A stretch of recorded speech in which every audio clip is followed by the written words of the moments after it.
আজকের রেসিপি মুড়ি ঘন্ট। প্রথমে মাছের মাথাটা ধুয়ে 1 চামচ লবণ ও হলুদ মাখিয়ে নিয়েছি। এবার কড়াইতে তেল দিয়ে মাছের মাথাটা ভালো করে ভেজে নিয়েছি। আর একটা পাত্রে অল্প পরিমাণে গোবিন্দভোগ চাল কিছুক্ষণের জন্য জল দিয়ে ভিজিয়ে রেখেছি। এরপর কড়াইতে তেল দিয়ে গোটা গরম মশলা, তেজপাতা দিয়ে হালকা নেড়ে ছেড়ে পেঁয়াজ কুচি দিয়ে দিয়েছি।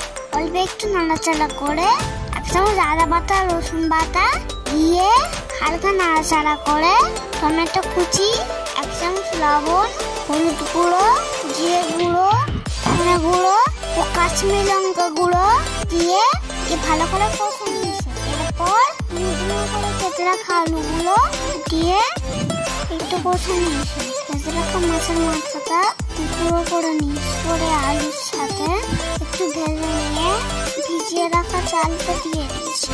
ভালো করে সব কিছু মিশিয়ে নিয়ে পরিমাণ মতো জল দিয়ে ঢাকনা দিয়ে সেদ্ধ করে নিয়েছি। আর এটা ভালো মতো সেদ্ধ এলে মাখো মাখো হয়ে এলে স্বাদ মতো চিনি, 1 চামচ ঘি ও গরম মশলা দিয়ে ভালো করে নাড়াচাড়া করে নামিয়ে নিলে তৈরি হয়ে গেছে মুড়ি ঘন্ট।